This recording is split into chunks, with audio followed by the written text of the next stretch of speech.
Hello students, मैं Dilip Pawar, assistant professor history working at government college Nagaur.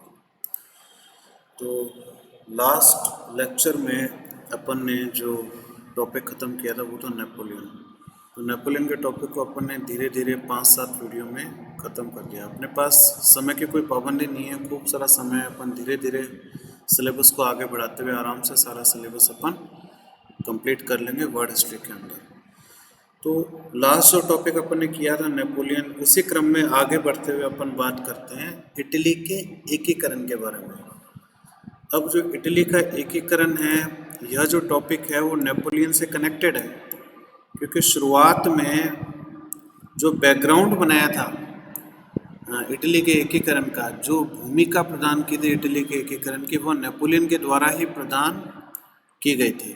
तो इसलिए दोनों टॉपिक नेपोलियन और इटालियन यूनिफिकेशन आपस में कनेक्टेड है।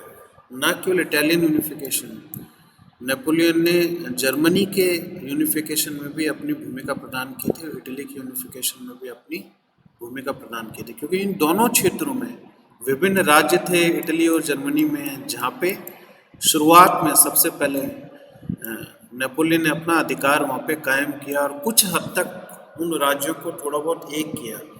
कम से कम एक आशा दिखाई लोगों को, जर्मनी और इटली के लोगों को, कि भविष्य में आप पूर्ण रूप से एकीकृत देश की स्थापना कर सकते हो। तो अपन नेपोलियन के योगदान के बारे में बात करेंगे आज, कि नेपोलियन का क्या योगदान रहा इटली के एकीकरण। बिल्कुल शुरुआत का चरण है, बिगनिंग का ही जो टाइम पीरियड है उसी में नेपोलियन का प्रभाव रहा है। उसके बाद तो नेपोलियन का अंत हो गया। आपको पता है 1815 के अंदर वियना की संधि हुई थी, और वियना की संधि में अपन जानते हैं कि जो नेपोलियन है उसका पूर्ण रूप से अंत हो गया। तो 1815 से पहले नेपोलियन ने अपना राज्य कायम किया था इटली और जर्मनी के क्षेत्रों में। तो अपन बात करते हैं कि नेपोलियन के आने से पूर्व क्या व्यवस्था थी और नेपोलियन के आने के पश्चात क्या व्यवस्था हुई। तो इन दोनों के बीच अगर अपन अंतर देखेंगे तो अपन को पता लगेगा कि नेपोलियन का जो योगदान है वो इटालियन यूनिफिकेशन में कितना है। तो सबसे पहले क्या था, बिफोर, यानी नेपोलियन के आगमन से पहले, क्योंकि एक प्रकार की आशा जलाई, इसने एक प्रकार की आशा प्रज्वलित की नेपोलियन ने इटली के जो वासी थे, कि आप अपने विभिन्न राज्यों को एक करके इटली का रूप दे सकते हो। तो नेपोलियन के आने के पूर्व में तो इटली क्या था?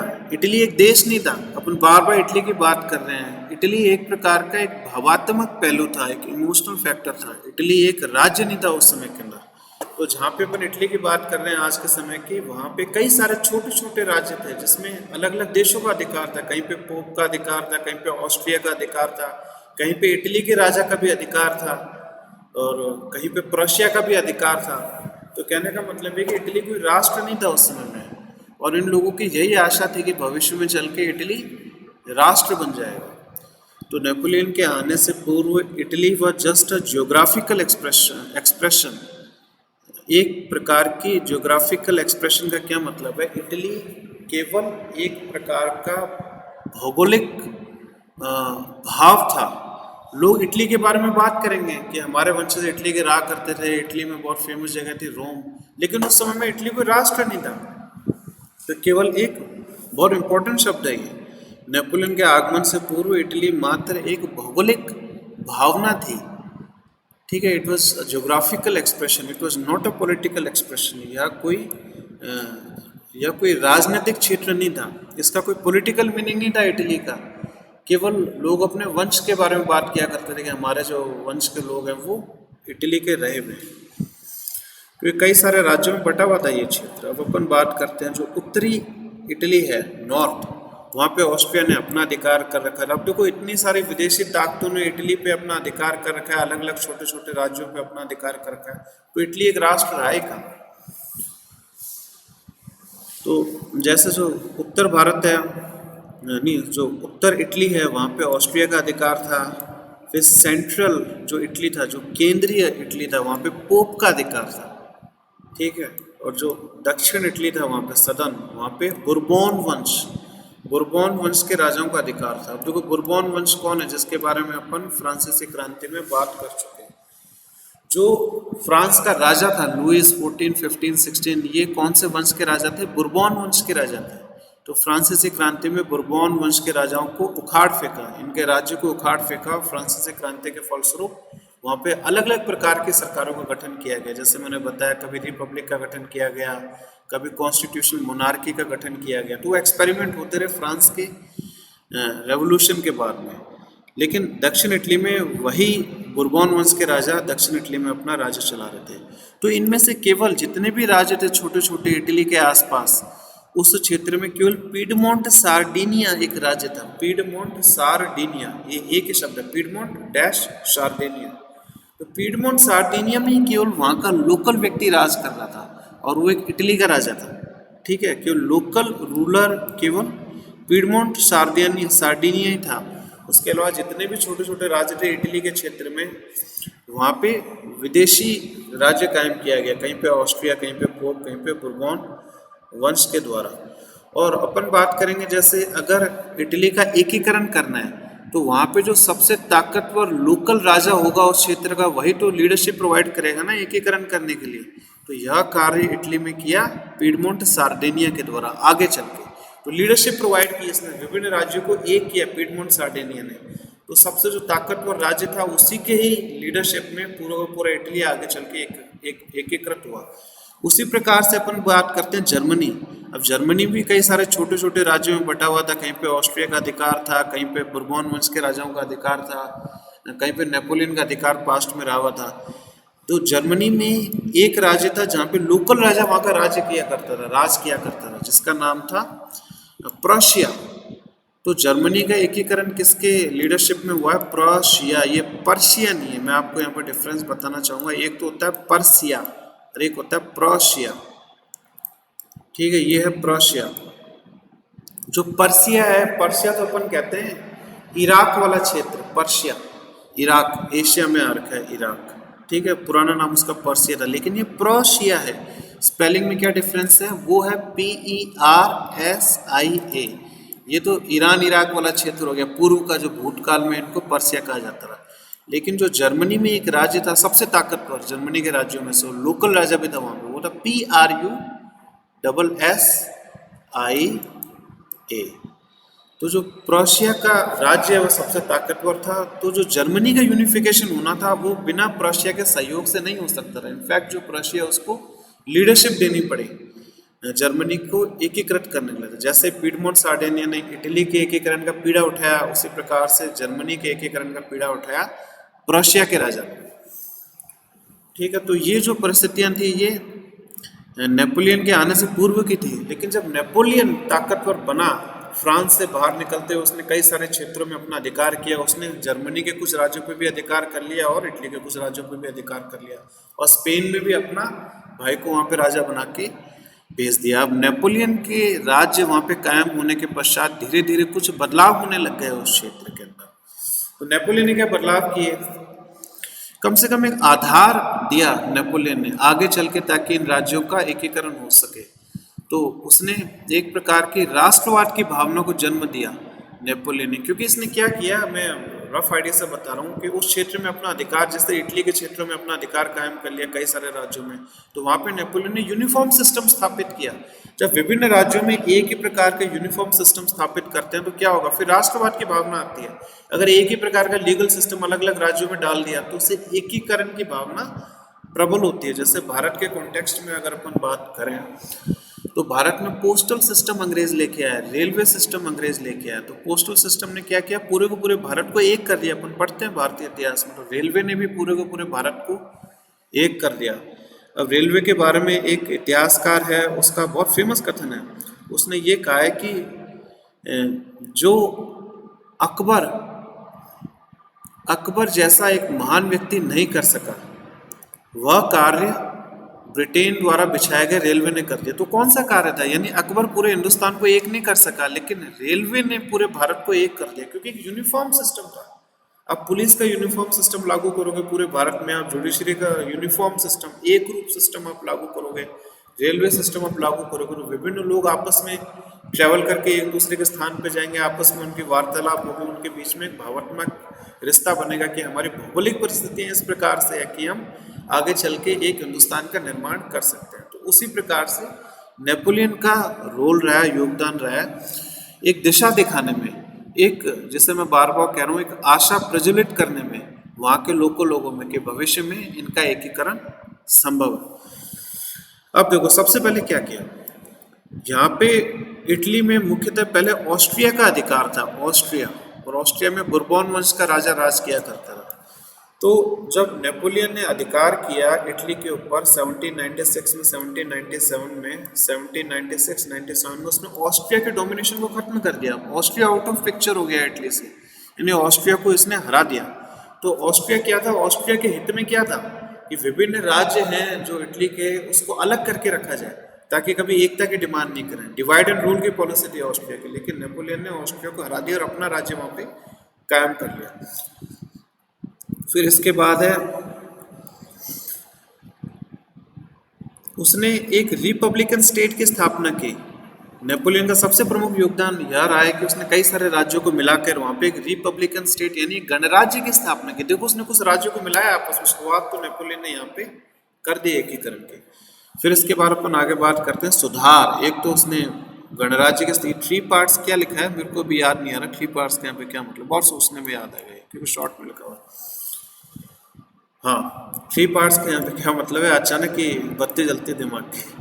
3 पार्ट्स क्या है कि इसने विभिन्न राज्यों को मिलाकर इटली के 3 भागों में डिवाइड कर लिया। पहले 28-30 भाग हुआ करते रहे इटली के, अब उनको मात्र 3 भाग में इसने डिवाइड कर दिया। तो उसने एकता स्थापित कर दी। यहाँ पे 30 राज्यों से अब 3 ही राज्य रहे मोटे मोटे नेपोलियन में, ठीक है, 3 भाग में डिवाइड कर दिया नेपोलियन ने। फिर वहाँ पे गणराज्य की स्थापना की इसने इटली के ऊपर। फिर उसने कई सारे सुधार किए। जो सुधार नेपोलियन ने फ्रांस में किए हैं उनमें से बहुत सारे सुधार उसने इटली और प्रोशिया, इटली और जर्मनी के क्षेत्रों में भी किए।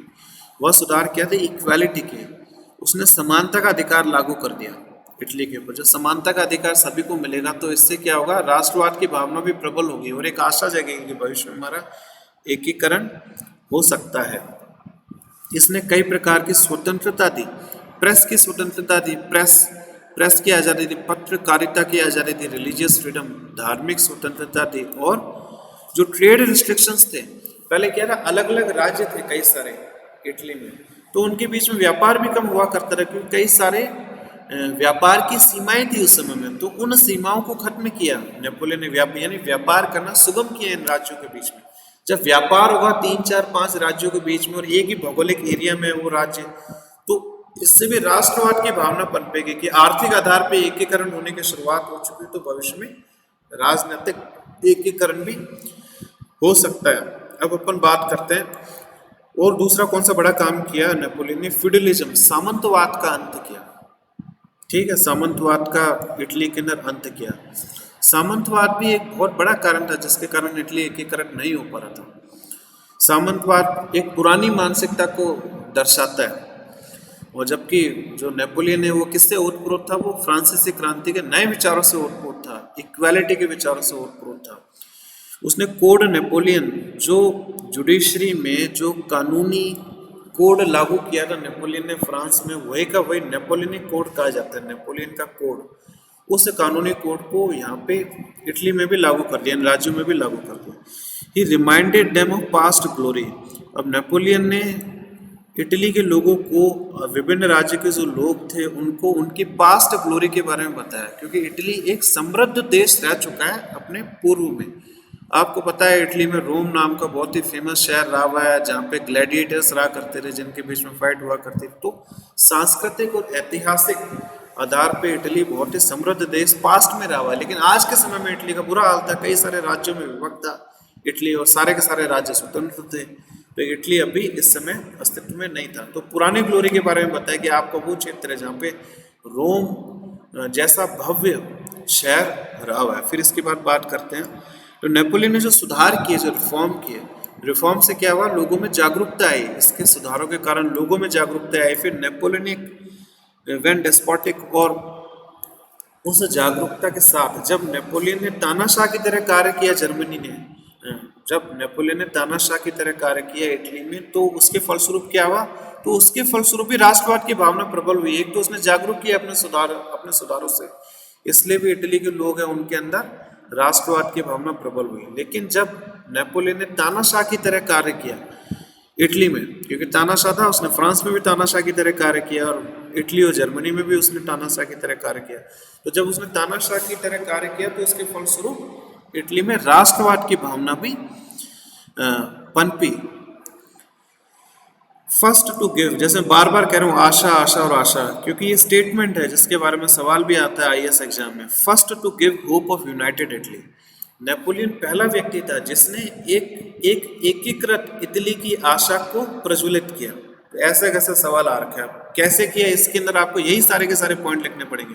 उसने ऑस्ट्रिया का डोमिनेशन खत्म किया, उसने 3 भागों में विभाजित किया, एक गणराज्य की स्थापना की, समानता का अधिकार दिया लोगों को, ठीक है, वो तानाशाह था इसलिए उसके फलस्वरूप वहाँ पे राष्ट्रवाद की भावना प्रबल हुई। तो इसमें बहुत अच्छा आंसर लिखा जा सकता है। 3-4 जो यहाँ पे लाइन लिखी हुई, कम से कम 200 वर्ड्स का इसमें आराम से आंसर लिखा जा सकता है। ठीक है, तो अपन आगे चलते हैं। फिर नेपोलियन का अंत हो जाता है, अपन देखते हैं। अब वियना ऑर्डर की स्थापना होती है। वियना ऑर्डर किया है, नेपोलियन का अंत कौन करता है? नेपोलियन का अंत करता है ब्रिटेन, ऑस्ट्रिया। तो ये सारे जो यूरोप के देश हैं जो नेपोलियन से घबराए हुए थे, नेपोलियन की बढ़ती हुई शक्तियों से घबराए हुए थे, वो अंततः नेपोलियन को वाटरलू के संग्राम में हरा देते हैं। अब वाटरलू बैटल के बाद वियना ऑर्डर स्थापित किया जाता है।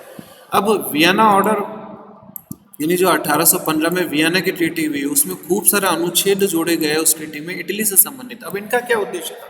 नेपोलियन का अलग उद्देश्य था। वियना ऑर्डर का उद्देश्य ये था कि इटली को विभाजित रखा जाए। जब तक हम इटली को विभाजित रखेंगे, खूब सारे राज्य यहाँ पे रहेंगे, तभी ऑस्ट्रिया का डोमिनेशन वहाँ पे दोबारा बन सकता है, ऑस्ट्रिया का प्रभुत्व वहाँ पे दोबारा बन सकता है।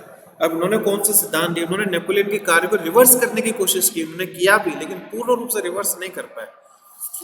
ठीक है, तो सबसे पहला आता है principle of legitimacy. Principle of legitimacy इन्होंने स्थापित की। लेजिटिमेसी क्या होता है? आप किसी को स्वीकृत कर दो, यानी स्वीकृति का सिद्धांत इन्होंने लागू किया, principle of legitimacy. Austria Prince, तो जो ऑस्ट्रिया का जो राजकुमार था उसको परमा, मोडेना और टस्कनी 3 राज्य थे, यहाँ पे ऑस्ट्रिया के प्रिंस को बैठा दिया। तो उन्होंने अपना प्रभुत्व कायम करने की कोशिश की ऑस्ट्रिया। तो वियना की जो संधि है उसमें सबसे प्रमुख योगदान रहा है मेटरनिक। मेटरनिक ऑस्ट्रिया का चांसलर था।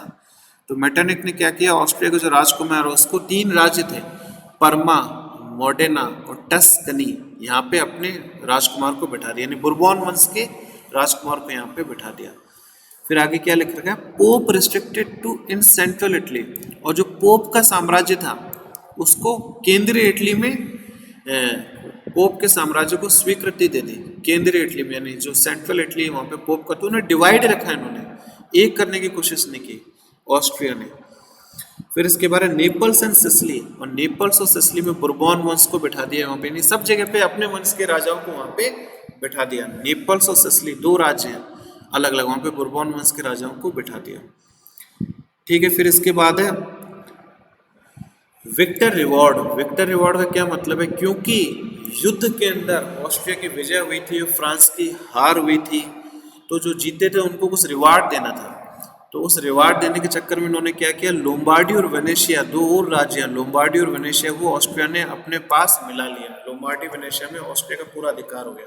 दूसरी जगह पे अपने राजा भेज दिए वहाँ पे राज करने के लिए। लोम्बार्डी, वेनेशिया, इन दोनों को अपने राज्य में मिला लिया।